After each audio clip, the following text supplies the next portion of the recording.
Welcome to the new channel.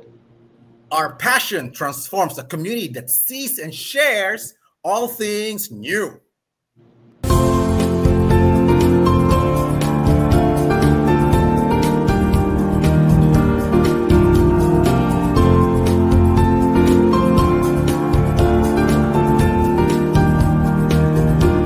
The new channel. Hashtag TNC Now. The views, opinions, and insights expressed in the following shows are those of the host, producers, guests, and viewers. They do not necessarily reflect the position of the channel. Viewer discretion is advised. I'm Erwin, streaming here at Taguig City. And I am Carlos, streaming from Mandaluyong City, and you're watching Season 3, Episode 30 of Shots Fired!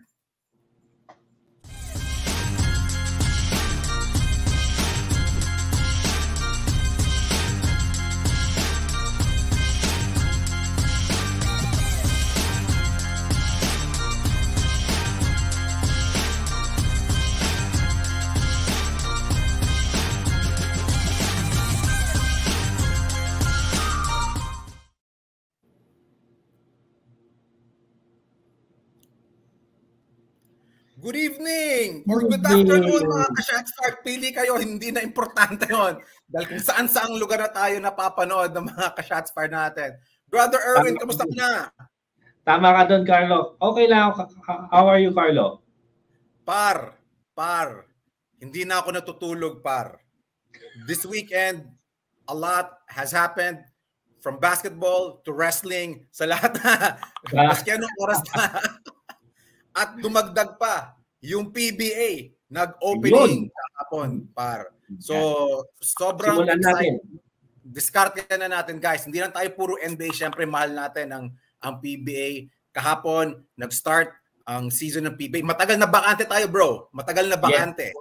Kasi pinaghandaan natin yung FIBA. Lahat ng kapagpahinga. Napansin ko nga yung karamihan ng mga player kahapon. Naglakihan yung mga katawan. So, talagang they were hitting the gym. No? Pero ang unang laro kahapon, Magnolia versus Talking Text. Pero ang malupit, par, yung import ng Magnolia, Halimaw. Sino yun? Halimaw. Tyler Bay, brother. 30 points, 20 rebounds lang naman ang ginawa niya. So, sulit. Sulit ang binayad. Sulit ang binayad nila para sa kanya. Pero bro, more than that, ang pinaka-importanting balita kahapon, nag-season awards tayo kahapon, bro. Junmar Fajardo wins his 7th MVP award. Ano masasabi mo sa pagkapanalo niya, bro? Deserving ang pagkapanalo ni Junmar Fajardo. Hindi lang naman kasapi sa PBA siya papakita ng gilas niya. Tingnan mo sa FIBA, ang galing niya sa FIBA. 'Di ba? He was really productive on those games. Okay. Nakikita natin na hindi lang si Jordan Clarkson, si Dwight Howard, pati si Junmar nagko-contribute dun sa team ng Gilas. At saka mukhang nasa-scout din siya ng mga kalaban Kasi often din not pagkuha niya yung bola nung World Cup, pagkuha double team agad, no? So talagang very deserving na si Junmar. So pero bro, ito na yung tanong ko sa iyo, no? Pang-7th MVP. Feeling ko, growing up, nanonood tayo ng PBA, never natin na-imagine na may player na makaka-7 MVPs, no? So, is it safe to say, ito na siguro yung tanong ko sa'yo, at tanong na rin natin sa mga ka-shot fired, baka gusto yung ilagay yung comment, si Junmar na ba ang GOAT ng PBA? Paring Erwin, is he the GOAT? Sa tingin ko, so far, sa mga contribution niya, sa mga achievements niya, Junmar is my GOAT.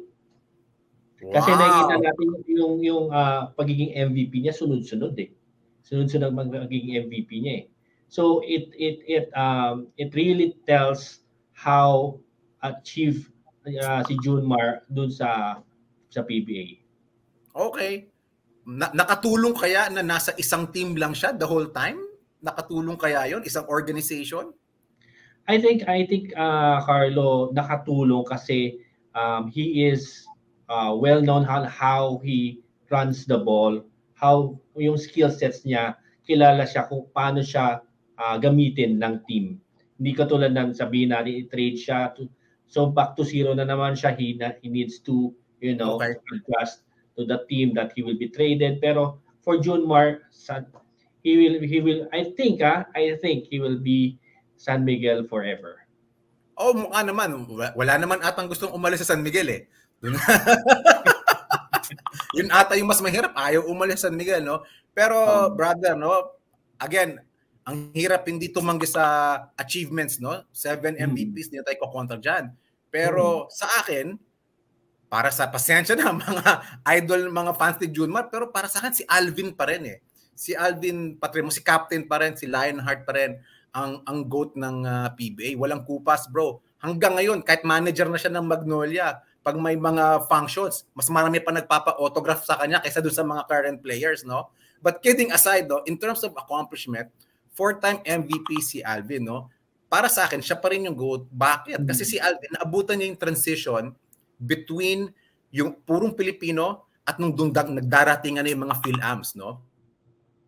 Nung tail end ng career ni Alvin, syempre medyo nagkakaedad na si Kuya Alvin, no? Nag-adjust yung laro niya. He was a pure power forward in his prime, pero nung latter part of his day na, pumasok siya sa as 2 and he started shooting the ball more from 3 points. So para sa akin, hindi nag-depreciate yung laro ni Alvin eh. In fact, hanggang sa dulo, malupit pa rin si Alvin. So, yun yung akin, no? So para sa akin, ang barometer pa rin. Si Alvin, nabanggit nga natin minsan to, Erwin, sa mga discussions natin si NBA GOAT, more than just being a player, ano yung influence na nadala mo sa basketball? Yes. And Alvin brings the professional accomplishments and I guess the outside accomplishment also. So for me, hindi to... Kasama ba yan, Carlos, sa pagiging artista niya? Siguro. Sa biggest accomplishment nga, last 2 minutes, hanggang ngayon, pinag-uusapan pa rin natin ang last 2 minutes. Diba? Tawang-tawa pa rin tayo sa kanya noon. Tsaka aminin mo par, pag nakita mo si Alvin, magpapa-autograph ka pa rin. Of course. Siya pa rin talaga yung actually yung staple. Dumaan na sina James Yap, dumaan na sina Pingris, dumaan na kung sino-sino mga player. But when you mention Pure Foods, I guess in this case, Magnolia, Alvin Patrimonio is still the face of that franchise, no? But nice. Again, hindi natin binabaliwala, Lodi pa rin si Junmar kahit anong mangyari. Congratulations. Do we dare even say an 8th consecutive MVP? Tignan natin. If his health permits, syempre medyo tumatanda na si Junmar at medyo baka magkaroon ng sana hindi injury bug. I think he can continue to dominate in the PBA. Okay. Congratulations na rin sa runner-up. Si Scottie Thompson was the runner-up. Hindi naman nakagulat. Malapit pa rin naman yung idol natin. Pag meron kang sarili mong signature shoe, syempre dapat running ka sa MVP parate. No? So yun yung matinding balita ng PBA natin. Abangan natin. No? Again, nagsimula na yung PBA season kahapon. Ang medyo pending na balita na lang, hindi pa natin alam kung gaano kahaba yung suspension ni Justin Brownlee. Yun na lang hinihintay natin. So guaranteed, hindi babawiin yung gold sa atin. Thank you, Lord. Sana naman, hindi naman 2 years na yung suspension ni Brownlee. Sana malabuan-buwan lang siguro. Pagbigyan mo na, kahit 6 na buwan. Kasi ang worry ko lang, pag suspended si Brownlee ng mahigit na 6 na buwan, mahihirapan tayo sa qualifier. Mapipilitan na naman tayo maghanap ng panibagong naturalized player. And yung pinaghirapan natin, sayang. Sayang, no? So, hoping for the best kay Justin Noypi, no? So, enough sa local, bro. Balik na tayo sa NBA. Eto na, bro. Yung matagal na natin balita na pinagtatalunan ng ilang buwan na, natapos na po ang kaartehan. Natapos na po. Ang daming araw na sinayang. Doon din pala babagsak. Oh. Doon pala. So mga ka-shots fired, natuloy na po James Harden officially a Clipper. So mga kasama niya si Kawhi, si Russell Westbrook. Si Russell Westbrook 3 beses na silang nagkasama-sama uli. si Paul George. So basically, kasama ni James Harden, si PJ Tucker. Brother Erwin, anong masasabi mo? Good move ba to? Let's start with the Clippers. Is it a good move to get James Harden? I think sa akin lang muna, on my opinion, nagulat lang ako sa Sixers na they okayed without getting Terrence Mann. Kasi yun ang doon talaga yung yun talaga yung susi para siya yung hinihingi. Siya yung hinihingi. So, wala kahit wala, sige, okay na. Sa inyo na to. Parang ganun ang dating, O sige na. Matigil na tong kaartihan na to. And minsan, bro, we've been working in the, I guess, in the business sector a while in an office setting. Minsan, pag may teammate ka talaga na salot, mas gusto mo nang mawala yung salot. Kasi it affects moral, no? It affects moral. Diba? So, yun ang may nakita ko. In my opinion, obviously, the most shocking thing was said by James Harden the other day na I am a system. Wow! Yun! Wow! Wow! Wow! Oh, yeah, exactly. Wow, no? Pero, to be fair, sa Houston, siya naman talaga yung system because they built around him. Diba? Pero iba na dito, Clippers. Yun na nga, pare. Yun na nga. Hindi ka naman siguro pwedeng pumunta sa isang team at sabihin, I am the system. Medyo angas ng angas mo, Diba? But kidding aside, he is correct. In Houston, he was the system. Kaya ba niyang makisama sa mga to? Doon naman ang ikababagsak ng kwentuhan natin. Kung mamamasa naman siya, sige, ikaw partner. I think naman, Carlo, he can adapt on what will the Clippers will do to him. Kasi nakita man naman natin doon sa doon sa Sixers he gave way na si Embiid talaga. Kaya naman. Diba? So naging assist leader siya. Hindi na siya naging scorer leader, assist leader na siya. So he changed his role to be a point guard, kumbaga, to assist. Kaya nakuha ni Embiid yung pagiging MVP because Harden helped Embiid on that matter. Nakatulong talaga siya. Pero sa Clippers, medyo I'm hesitant, medyo 50-50 ako kasi we see that ang daming alpha. You have Westbrook and Harden. Si Paul George, he can adapt, he can be the number 2. Pero tatlo yung alpha. Si Kawhi, hindi natin alam yung feelings niya. Hindi natin alam kay Kawhi. Tahimik lang. There was this one game in Clippers. I think mayroon dapat game tie with the Clippers. Tinira ni Westbrook. Okay, tama, nagkagulo sila doon. Nagkagulo sila doon. Tapos yung reaction ni Kawhi, ba't mo tinira yun? kung sa Tagalog yun, sinabi niya, ba't mo tinira? Baldog ka naman. They lost that match. So, parang they did lose that game. Pagkuha niya kasi tinira agad Walang diskarte pagkuha tinira, no? Pero for me, no, I think the Philadelphia is thinking bigger. Okay? Pinamigyan na nila si Harden kasi ang mga nakuha nila puro defensive players, no? And I don't know if you've noticed, si Tyler Maxey, he's averaging 30 points per game, averaging 30 points, player of the week siya last week. So feeling ko tinansya muna ng Philadelphia. Pag pinakawalan ba natin si Harden, saan manggagaling yung points? Ayun na. Nakuha nila kay Tyler Maxey. Si Tobias, mukha namang okay. Wala namang problema. Pero ang mga chismis, the Philadelphia 76ers are aiming big by potentially getting somebody in the offseason. 2 pangalan na nababanggit na pwede nilang kunin or minamata nila. Donovan Mitchell from Cleveland. Donovan Mitchell naman, hindi naman masyadong sikreto na medyo ayaw naman niya talaga doon. So, nagbabalak talaga mag-New York yan. Lahat naman nagbabalak mag-New York. But syempre, pag makuha nila to, malamang hindi rin naman sila alis. The second person, Zach LaVine. Siya yung susunod na pupuntirahin natin. No? Pero partner, no, itong mga superstar na nababanggit natin, yung Philadelphia, ang dami ng superstar na ipinaikot kay Embiid na sino yung pinakasayang na superstar na ipinartner kay Embiid. So, meron tayo si James Harden, Butler, Ben Simmons. Sino sa tatlong yun para sa'yo yung pinakasayang na partnership? Jalil Okafor. No, joke lang. Nako!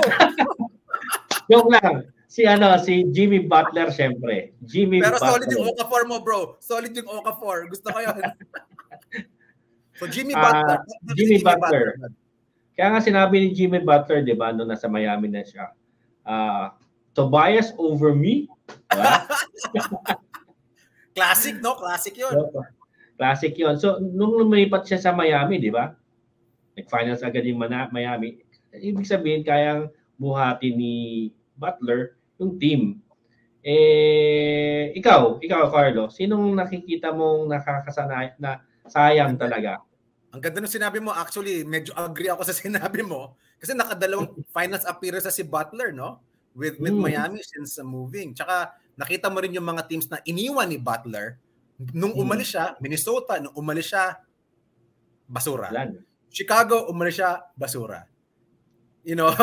Philadelphia, hindi naman masyado kasi nga andun si Embiid, no? Pero syempre, para sa akin si Harden, no? Kasi it gives them a secondary scorer. So one of the things na meron sana sila sana yung magandang 1-2 punch ang dating. Na pag hindi gumagana yung labas, gagana yung loob, meron sanang ganun Pero yun lang, medyo nag-inarte yung si Beard natin, di natin matampuin pala. Yung mga strip club sa Philadelphia magsasara dahil wala na si Harden, no? Kasama na yun. Pero going to Philadelphia, medyo nakakahinayang talaga yung mga nangyari sa Philadelphia. Daming talents na, parang nasayang yung process, no? Parang ilang taon na natin pinag-uusapan yung class na process Oo, parang is it worth it pa kaya si Embiid magstay sa Philadelphia? Do you think? And that's what I think Philadelphia is trying to do. If you're gonna compare it to Milwaukee, medyo nagpaparamdam, di ba? A few months ago, nagpaparamdam na si Antetokounmpo. Naku, kung hindi tayo parehas, if not, the mindset is the same, blah, blah, blah. Sige, kalma. And then they got Dame. All of a sudden, Antetokounmpo signs a 2-year extension. Mission accomplished, right? Baka ganyan din si Embiid, no? And that's what I think is happening. If they're able to secure potentially, Donovan Mitchell or Zach LaVine. Pero syempre, para makuha nila si Donovan Mitchell or si Zach LaVine, mabibitawan talaga si Tyler Maxey sa sitwasyon na yon. Kasi kailangan ng medyo malupit na kapalit. Pero if you have Embiid, for me, para sa akin, I think Donovan Mitchell is the better choice compared to Zach LaVine. I think in an overall standpoint, mas nagagalingan ako kay Donovan Mitchell. Mas maganda yon. I see no reason for Embiid not to resign with Philadelphia. But ayaw mo si LaVine. Like, he's very inconsistent, bro. Very inconsistent, bro. Nag-51 points naman siya, pero talo naman. Maliban sa 51 points, yung kinabukasan nila na 20. So, mas consistent kasi si Donovan Mitchell. Tsaka may leadership na datingan Yun lang naman yung akin. So, feeling ko yung drama ng Philadelphia, temporary pa lang na tapos. So, titingnan. Feeling ko marami pang mangyayari sa mga susunod na buwan, no? So, parang every season, every off season may dramahan sa. May something mas parang Netflix series lang parang Netflix series lang na Pero ito, panibagong drama sa NBA. So, a few days ago, nagsimula na yung in-season tournament.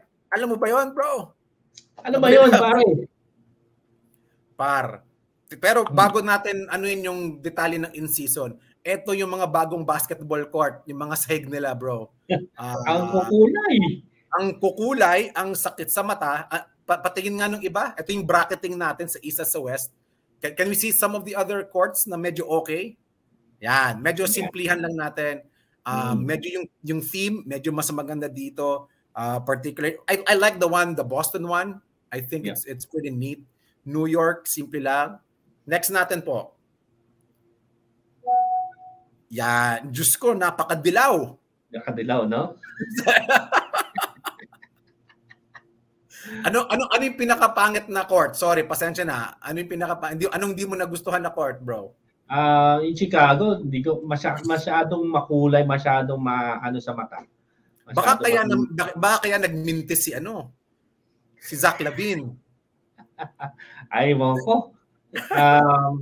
Kayo mga ka-shots fired. Ano yung shots fired? Aling court?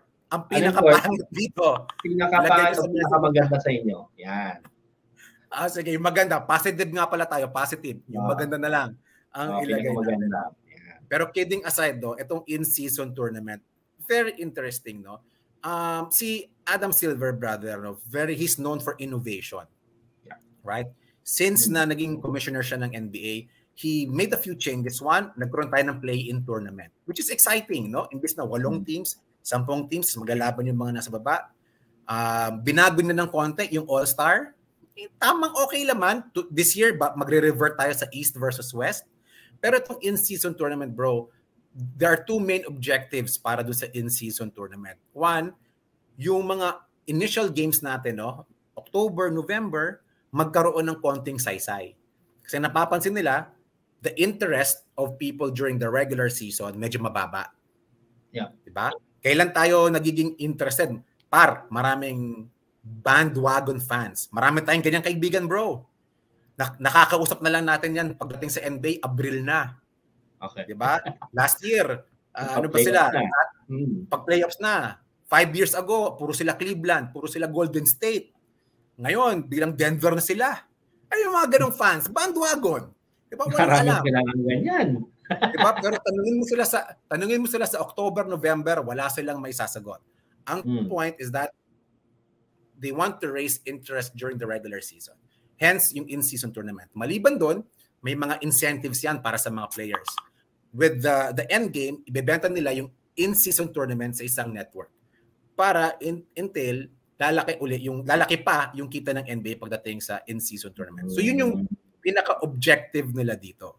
Okay. Ngayon, tingnan natin ang reception ng tao. Para sa akin naman, exciting naman siya. Ikaw, your thoughts of having an in-season tournament, bro? Para sa akin, very exciting. It's a new kind of tournament na makikita na natin kung ano yung magiging resulta. If it will be positive or negative, let's see.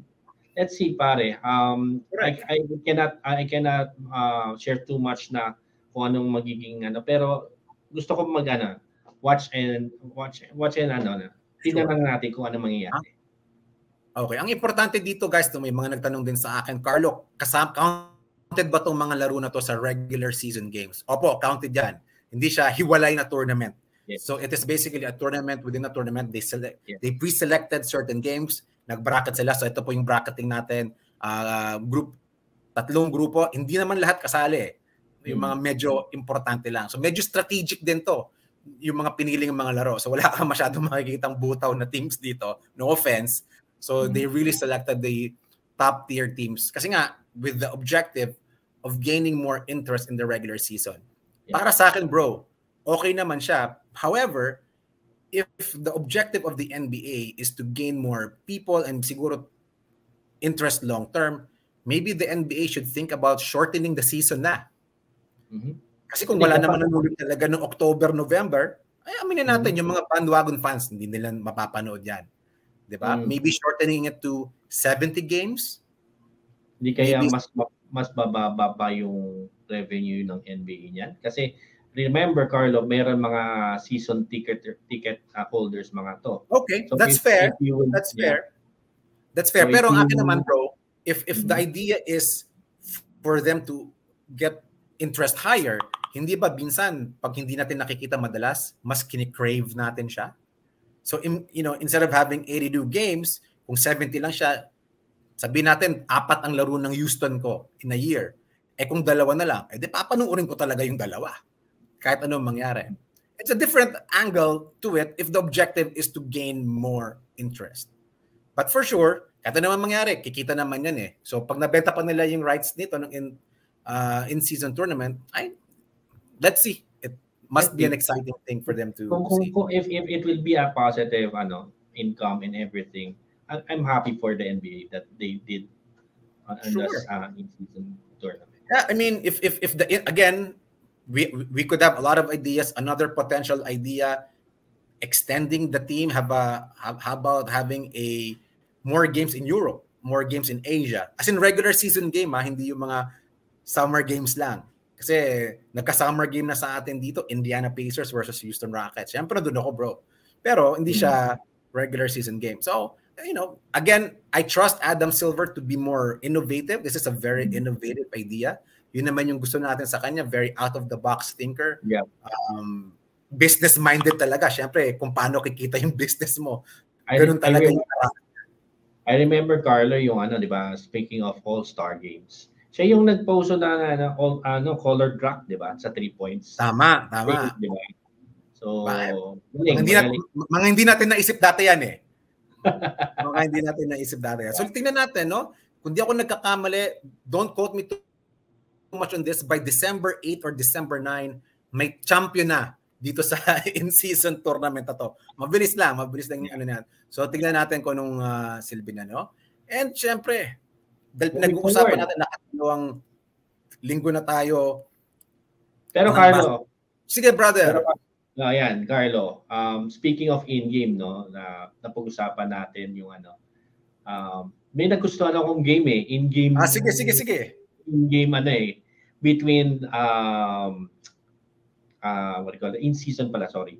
In-season game ng Golden State Warriors at saka Oklahoma City Thunder. Ang lupit ng larong yon. It was a very close game until the end. Galing, no? Kita-kita mo yung present and future. No, nakita natin si Steph Curry, as usual, magaling. Game winner again. Pero yung isa sa, since SGA is missing in action, sayang. Isang player na di natin kilala. Pero nag-contribute si Dort. Kilala mo ba yun, pare? Sino yun? Hindi kilala yun eh. Basta nag-contribute siya. Ilan? 29 points. Okay. Si Lou Dort ba yan? Lou Dort? Lou Dort. Yun. Pangalan. Pero on the Golden State, si Dario Saric naman nag-contribute 20 points. Alam mo ba pare, in my fantasy games, kumusta yung mga fantasy players diyan? Last day ngayon, di ba? Last day ngayon ng round, di ba? Linggo sa kanila, tama. Linggo sa kanila. Yung kalabang ko, kinuha si Dario Saric kasi he was been contributing. Okay. Tapos at 5 points lang siya kanina. Nanalo pa rin ako. Ganyan talaga sa fantasy, no? O nga, pinapangako ko sa inyo, may mga nag-message sa akin, Carlo, may magkakaroon ba kayo ng fantasy episode? Yes. Sige, meron. Pag-discussion na natin yung fantasy. Pero speaking of fantasy, nabanggit na ang OKC, andun si Chet Holmgren. Pero sa susunod, meron tayong segment linggo-linggo. Aabangan natin. Where's Wemby? Where's Wemby? Saan si Wemby? Asan yung slide natin yan?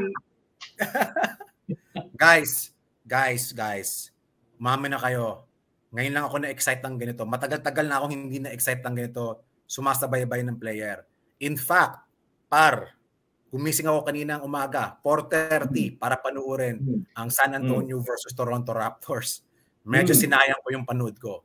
Pero ang importante, no, this particular week, the first week, no, talagang so right now as we speak, the San Antonio Spurs are 3-3 in the season. They're basically doing better than what they did already last year, no. So I want to give emphasis sa dalawang laro, Phoenix versus San Antonio Spurs, no. So yung unang laro, no, basically this season, no, si Wemby he's averaging 20 points, 8 rebounds and almost 2 blocks per game. Yeah. Napag-usapan na natin yung fantasy. Ito na yung kailangan mo sa fantasy. Yung blocks. Pero ang matindi. So yung unang laro nila kalaban ang Phoenix, medyo chumamba ng konti yung doon, yung Spurs. Nakanakaw sila. Feeling ko yung Phoenix, hindi sila sineryoso. But the bigger game was that 38 points, 10 rebounds, 2 blocks. Bro. Isa pa. Bro. Ang bangis ni Wemby nung araw na yon. Okay. Speechless. I was speechless. Nung medyo humahabol na sila, bro, abot lang ng bola sa kanya. Hinihingi niya yung bola, bro. Walang daga. Hindi dinadaga to, bro. Hindi parang yung mga idol natin. Dinadaga. Si Harden, dinadaga yan pag playoffs eh. Ito, bro. Ano masabi sa mga huling laro ni Wemby, Paps? Magaling. Pero kanina, medyo naging... Medyo nagulat siya. Alam mo pare, napansin ko pare doon sa Spurs. Sa mga panalo nila, like the two Suns game nila, di ba? Sabihin mo chamba 'yon, no? Pero nakikita mo yung pattern dapat sila yung naghahabol. Kapag sila yung kalamang, sila yung natatalo. Tama. So dapat sila yung nahabol. Lamang na nga ng 22 eh. They were leading by 22 kanina against the Raptors, tas bilang nahabol, natalo sila, nag-overtime pa. Muntik pa silang nasulot ng Phoenix the other day, no? But long term, bro, I see what the San Antonio Spurs needs is a legit point guard. So ano bang ibig sabihin ng legit point guard? Puro shooting guards kasi yung mga kasama niya. Ilang beses na nangyari na si Wemby, mas maliit yung bantay niya. Which I guess will happen or win 99% of the time. Na mas maliit yung bantay niya. So kung mala James Harden yung kasama niya o mala sige, mas luma, Tony Parker, yan, idol niya. If you just lob the ball to him, 90% of the time, he would likely get it. Of course. Kanina, medyo hindi siya napapasahan. Itong 38 points niya, this could have easily been 45. Easily could have been 45. Kung nabibigyan siya. So if I was the Spurs, and again, hindi ako nagmamarunong dito, no? Or si Popovich, I think finding a point guard, Isaiah Thomas comes to mind. He's a free agent. Yeah. He's available. I don't know if that makes sense to you. Basta mamasa siya, But, with Wemby right now, I think he's doing amazing. He might just need a legitimate point guard. Somebody who's a pass-first point guard. I don't think he's getting it from San Antonio right now. Right. I think speaking of Isaiah Thomas, may mga iba pang point guards available. I think John Wall is also available. That's a good option, man, John Wall. Pero parang gusto ata mag-Phoenix eh. Miss na niya si Bradley Beal. Parang si Harden kay Westbrook. Miss na si Westbrook kaya sumunod. Sino pang available point guard kaya, bro? May one more si Walker. Stat Walker from Isn't he in Europe now? I don't know. Wala na akong Kemba Walker? Si Kemba Walker, there you go. Actually, hindi rin masama na andun siya, pero kailangan ng point guard, bro, na talagang pass-first point guard. Tsaka tama na siguro yung pinapag-trash siya ng husto. But generally, pound for pound, we could say he is the best recruit since LeBron. He is amazing. He's 19 years old. Imagine, bro, si Antetokounmpo nung dumating siya sa rookie, butot balat. Imagine if makuha na yung katawan ni Antetokounmpo in 3 to 5 years. Wag na. Ibigay na natin yung trophy sa San Antonio uli. Wag na natin patagalin pa. Diba? But anyway, ano pa sa palagay mo ang kailangan ni Wemby? Malupit pa siya ngayon. Ano pa kailangan niya? Actually, for me, aside from pagiging payatot yan, kailangan maging bulk. He has the shooting, he has the dribbles, he can pass also. He's the total package, pare. Let's end it there, bro. Wala na tayong masabi pa. Pagdating kay Wemby, no? So, abangan natin, guys. Pero yung sa akin lang, parang sana hindi siya ma-injured. Di yan. Huwag niyong isipin yung injury. Let's assume everybody is made of iron, made of steel. He will get it done, man. But anyway, bro, 30 minutes just breezed by. I'm so exciting. Yung mga next in-season tournament games mangyayari this week. So abangan natin yan. Napakaganda. So mga ka-shots fired, maraming salamat sa pagsama niyo uli sa amin. Please Carlo, like, one more. subscribe. Oh, sige lang bro. Sorry. One more. Since na start mo yung worst Wemby, meron tayong pakulo next week, no? So abangan nyo na lang, di ba? Abangan nyo na lang yung worst Wemby next week kung anong gagawin natin. Nice. Ay, okay yan. Pero yun nga, maraming salamat uli sa mga nanood. See you guys next week. Again, like, subscribe, share sa lahat ng platforms namin, sa YouTube, sa IG, TikTok, sa Facebook, lahat po. Please drop a like if you enjoyed it. Thank you so much, mga ka-shots fired. Thank you, partner Erwin. Thank you, See you Carlo. guys next week. Woohoo!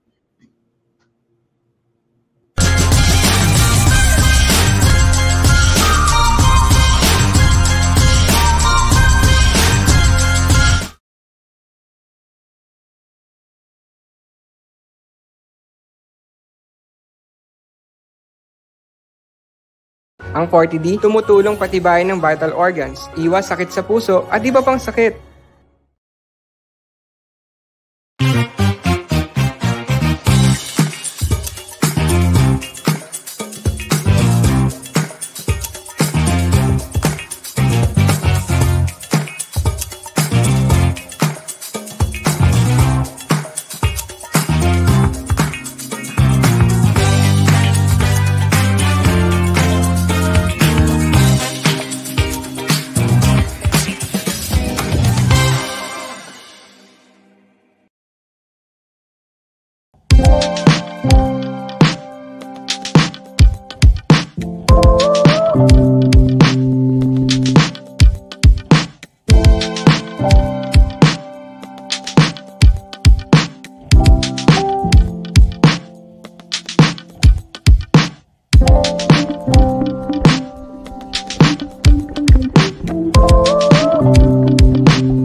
Ang ubo, mabilis lumala, kaya dapat agapan.